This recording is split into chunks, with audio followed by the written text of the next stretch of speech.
Today's episode is about 3 strategies to speak up and be heard in meetings. 3 strategies to speak up and be heard. Let's talk about this. You may or may not know this, but my story is that even though I was in a leadership role in my company, I was tongue-tied in a boardroom once. I couldn't get the words out, and it was so bad that my boss had to shut down the meeting. I was completely mortified, and she pulled me aside. She was, by the way, my greatest champion as well as my greatest challenger. And she pulled me aside and she goes, Karen, you didn't trust your gut. You could have just said, let's table a meeting. I'm not exactly sure why we were talking about this in the first place. And that never would have occurred to me. I specifically, when she had asked me to do this thing, I remember thinking, this doesn't seem right. I had an internal conflict with what she had asked me to present, but I was taught that you don't question your boss. And that was a huge insight for me that I was forcing myself to try to fit into what she wanted rather than trusting my own voice and saying, hey, let's talk about the best forum for this, or is this the best forum for this? So that was the day that I set out to do things differently because I thought, why am I still looking for permission? Why do I feel like I need to ask her or just do what she says without even questioning it? And it was that moment that set me on a course to really get to the root of my problem. And that's really the main part of the story. But since you're listening, I will share with you the root of that. What I found out through lots of therapy and personal growth work later is that she was actually the archetype of my dad. And as a result of that, I had the same feelings because she would trigger me in the situations with her. So all of that to say, I want to give you very specifically 3 strategies because if I had had a strategy, I would have been able to not be tongue-tied. I would have been able to get out of that situation. First of all, I wouldn't even gotten myself in that situation. So the first tip I want to offer is to speak first. You know those moments when you're in a meeting or when the meeting starts, typically, whether it is a virtual meeting or in person, where somebody says, okay, so who wants to kick it off? Or who would like to go first? Who would like to share whatever it is? And most people don't say anything. There's those awkward moments where it feels like, hey, crickets, is anybody going to say anything? And the reason why it should be you, or why I'd recommend it be you, is because it shows your leadership. It shows right away when you speak up, first of all, you demonstrate confidence. And when you share your great thoughts, people start listening and they see the value that you're bringing, especially when it's relevant and makes an impact. So you do want to make sure that you have something relevant to say. But this is why it's important in advance to think about prepping. So the number one strategy is to speak first. The other part of this, and why I would recommend this, is that you get your thoughts out of the way so you don't have to worry about several other people speaking before you or other people taking the thing that you wanted to say, and then it's nothing unique then when you want to add that. Also, the third related to speaking first and why I recommend it is because it reduces anxiety. If you go first, you won't be worried about what you wanted to say the whole time, allowing you then to be present for the rest of the meeting and hear what people are contributing. So speak first is my number one tip, but they don't necessarily have to be in this order. All right, number 2. Oh, by the way, when I think about these tips, I think about the incredible women that are in my group called the Powerhouse. It is an incredible group of women, high-level leaders. We meet twice a month, and many of them are also doing individual coaching with me. So you could do a combination of both. But here's what happens. What I find fascinating, and in fact, this is a side note, which I didn't think when I was putting this group together. I was thinking, okay, I'm going to offer tips and they're going to get great value. And the good news is that is in fact happening. But what I didn't anticipate that I would have never thought of is how many people said it was a result of this group that gave me the courage. and to take the steps, to speak on the stage that I wanted to ask for the raise, to ask for the promotion, or the courage to leave my job and go to a different company.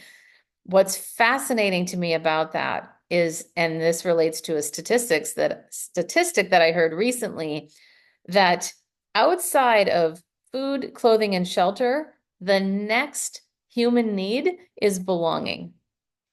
There is nothing like feeling you belong, that you are accepted exactly as you are, and you are able to say what you want to say and ask for what you want and be heard in an environment where people care deeply about you. And that's what the powerhouse is. Very specific communication strategies to help you move forward in your career, combined with an incredible hype squad that loves and accepts you. All right. So consider that. If you'd like to talk more about that, please drop me a note. We can talk about it. All right. Number 2, strategy to speak up and be heard in a meeting is when you want to share your opinion in a way that's diplomatic and direct, say, here's my vote, or here's what I think. I remember years ago, my boss used to say when I was working at a company, she would say, Karen, you always bring all of the research and all of the things, and then you ask us, what do you think we should do? She said, I want to know what you think. And my jaw just dropped. I thought, wait, what? And that was one of those moments where I realized, okay, I need to be okay with this, even though it felt very uncomfortable for me, because I was raised that you look at everybody else, you acknowledge what they're saying, and that generally speaking, and I'm guessing a lot of you might be familiar with this if you're listening to this feeling of you're not worthy to share, or your opinion doesn't really matter or count, or more importantly, how a lot of us were raised is that we feel like everybody else's opinion is more important than ours, or we feel like we need to be uh, be acquiescing to what other people think, as opposed to actually having an opinion ourselves and then communicating that. So what I have taught myself to do is that to say, here's my vote instead, because that landed really well for me because it's diplomatic and yet it's still direct. It's very clear, but saying here's my vote just felt like a softer way to jump in there. So take that for what it's worth, but I found that it works well for a lot of people. Number 3, how to stop rambling and get to the point. Our tendency is to ramble is one of the biggest obstacles to presenting well. You know, if you've been listening to this podcast, you've heard that over and over again. And I always like to say, as a recovering rambler myself, I get it. It is hard to stay on point when we have so much to say or when we're nervous. Sometimes we can come across as unfocused without even realizing that we're doing it. Or we realize we're doing it and then we have a hard time knowing how to get out of it. So here's how to fix it. 2 different ways. Number 1, if you notice yourself doing it and your words are already out there, pause, stop, gather your thoughts, and say out loud, my point is this. And then state your point. This is an incredibly helpful tool to help us get back ourselves, but also help the audience recalibrate to what we were going to say. And then they go, oh, she has a point. Great. Now I'm back. It's very easy for people to tune out in general.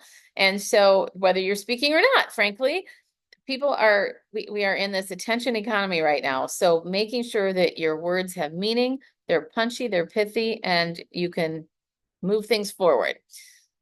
Number 2, related to how to stop rambling, how to fix the rambling problem.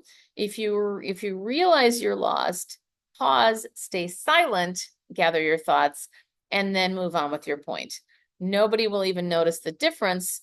Most likely they won't if pausing has been a part of your cadence the whole time, which I would highly recommend so that you're pacing yourself and it gives the audience also a chance to absorb what you said and give their brains a break.